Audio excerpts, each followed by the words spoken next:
નમસ્કાર અમારે સદાયને માટે આદરણીય અમારા વંદનીય પેન્શનર મિત્રો, નિવૃત્ત કર્મચારી મિત્રો, ભાઈઓ તથા બહેનો, સ્વાગત છે આપ સૌનું આપણી આ યુટ્યુબ ચેનલ ભાવેશ મકવાણા ન્યૂઝમાં। તો મિત્રો, આજના વિડીયોમાં આપણે વાત કરવાના છીએ તો સૌથી પહેલાં આજની તારીખ 5 ફેબ્રુઆરી 2026 વાર ગુરુવાર।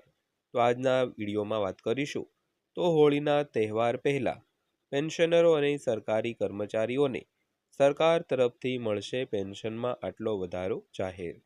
તો પેન્શનર મિત્રો, ખાસ કરીને આ વર્ષે 24 માર્ચના રોજ જે હોળીનો તહેવાર છે તો તે પહેલાં દરેક પેન્શનરો અને સરકારી કર્મચારીઓને સરકાર તરફથી પેન્શન વધારામાં એક મોટી ભેટ જાહેર થવાની છે। તો કઈ પ્રકારની ભેટ જાહેર થશે, કેટલી ભેટ જાહેર થશે, જેની આજના વિડીયોમાં આપણે ચર્ચા કરવાના છીએ। તો આજનો આ વિડીયો તમે ખાસ કરીને અંત સુધી જોઈ લેજો અને હજી સુધી આપણી આ ચેનલ તમે સબસ્ક્રાઇબ ન કરી હોય તો ડેઈલી આવી માહિતીઓ માટે આપણી આ ચેનલ પણ સબસ્ક્રાઇબ કરી લેજો। તો શરૂ કરીએ આજનો આ વિડીયો। તો સૌથી પહેલાં વાત કરીએ તો ડીએ હાઇક મોંઘવારી ભથ્થા અંગે તાજેતરમાં એક મોટી અપડેટ સામે આવી છે। તો હવે સમાચાર આવી રહ્યા છે કે મોંઘવારી ભથ્થાને મૂળ પગાર સાથે મર્જ કરવામાં આવશે। તો આજે અમે તમને આ સમાચાર દ્વારા આ વિશે સંપૂર્ણ માહિતી આપવા જઈ રહ્યા છીએ। તો ચાલો તેના વિશે વધુ જાણીએ।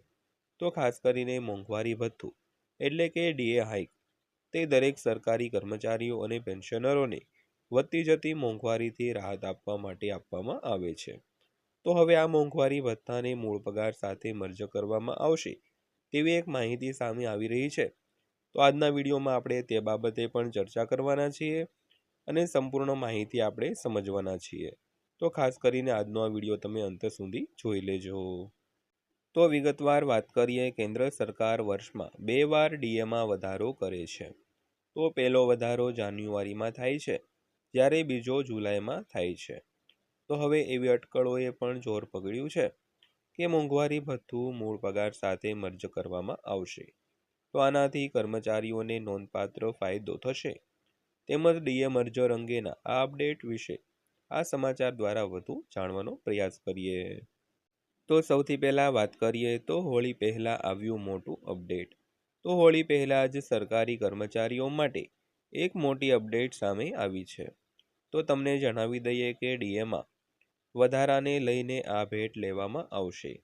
તો એઆઈસીપીઆઈ ડેટાની ઘણા સમયથી રાહ જોવાઈ રહી હતી, જોકે હવે તેનો ડેટા જાહેર કરવામાં આવ્યો છે, કારણ કે સરકાર આ ડેટાને આધારે મોંઘવારી ભથ્થામાં વધારો કરવા જઈ રહી છે।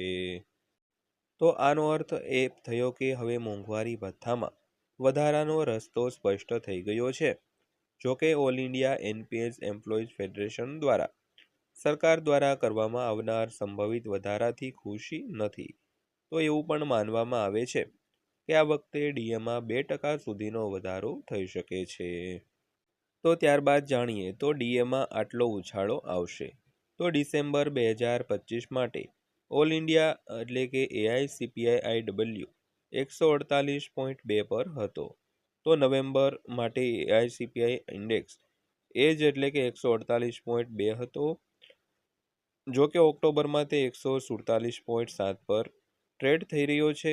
તો હાલમાં એવી અટકળો ચાલી રહી છે કે કેન્દ્રીય કર્મચારીઓને 60% મોંઘવારી ભથ્થું એટલે કે ડીએ મળવાની અપેક્ષા છે। તો અહેવાલો એ પણ સૂચવે છે કે સરકાર માર્ચમાં જાહેરાત કરશે। તો ડીએમાં વધારો 7મા કેન્દ્રીય પગાર પંચની ભલામણો પર આધારિત એક નિશ્ચિત ફોર્મ્યુલા અનુસાર કરવામાં આવી રહ્યો છે। તો તે મુજબ ડીએમાં 2%નો વધારો અપેક્ષિત છે। તો ત્યારબાદ જોઈએ તો કર્મચારીઓએ 2%થી વધુની માંગ કરી હતી। તો માહિતી આપતા ઓલ ઇન્ડિયા એનપીએસ એમ્પ્લોઈઝ ફેડરેશનના રાષ્ટ્રીય પ્રમુખે જણાવ્યું હતું કે ફુગાવાને આકાશે સ્પર્શી રહ્યો છે તેવું લાગે છે। તો સોના અને ચાંદીના ભાવમાં પણ ભારે વધારો થયો છે, પરંતુ સરકારી ડેટામાં સરકારી કર્મચારીઓના મોંઘવારી ભથ્થામાં 2%નો વધારા તરફ ઇશારો થઈ રહ્યો છે। તો સરકાર પંચ 1 વર્ષથી વિલંબિત છે। તો આ નવા જે 2%ના મોંઘવારી ભથ્થાથી રાહત મળશે નહીં। જોકે આ ભથ્થાને મૂળ પગારમાં ભેળવીને તે મેળવી શકાય છે। તો જ્યારે સરકારે આ તરફ પ્રાથમિકતાથી ધ્યાન આપવું જોઈએ। તો ખાસ કરીને હાલમાં મોંઘવારીમાં ખૂબ જ વધારો થઈ રહ્યો છે અને વાત કરીએ તો સોના અને ચાંદીનો ભાવ પણ આસમાને પહોંચ્યો છે અને ફુગાવો એટલે કે મોંઘવારી પણ આકાશને સ્પર્શી રહી છે. તો આવા સમયે ખાલી 2% વધારો તે દરેક કર્મચારીઓ અને પેન્શનરો માટે એક અપમાનથી ઓછું નહીં હોય.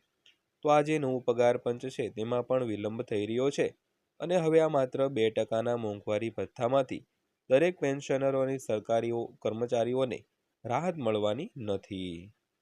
તો ત્યારબાદ વાત કરીએ તો મોંઘવારી ભથ્થામાં વર્ષમાં 2 વાર સુધારો કરવામાં આવે છે. તો કેન્દ્ર સરકારના કર્મચારીઓના મોંઘવારી ભથ્થામાં વર્ષમાં 2 વાર સુધારો કરવામાં આવે છે. તો પહેલો વધારો જાન્યુઆરીથી જૂન સુધી આપવામાં આવે છે, જ્યારે બીજો જુલાઈથી ડિસેમ્બર સુધી આપવામાં આવે છે. તો સરકાર નવા ડીએ વધારાની જાહેરાત ન કરે ત્યાં સુધી કર્મચારીઓને 58%ના દરે ડીએ મળશે. જોકે સરકાર ડીએ વધારાની જાહેરાત કર્યા પછી હવે વધેલી રકમ છે તે એક સાથે આપવામાં આવશે. તો ફેમિલી મિત્રો, આથી આજની માહિતી પસંદ આવી હોય, વિડીયો સારો લાગ્યો હોય તો વિડીયોને એક લાઇક કરી દેજો અને આવી જ માહિતીઓ રોજે રોજ જાણવા માટે આપણી આ ચેનલ પણ સબસ્ક્રાઈબ કરી લેજો. તો ફરીવાર પાછા મળીશું એક નવા વિડીયો સાથે, નવી માહિતી સાથે. ત્યાં સુધી સૌને જય હિન્દ, વંદે માતરમ.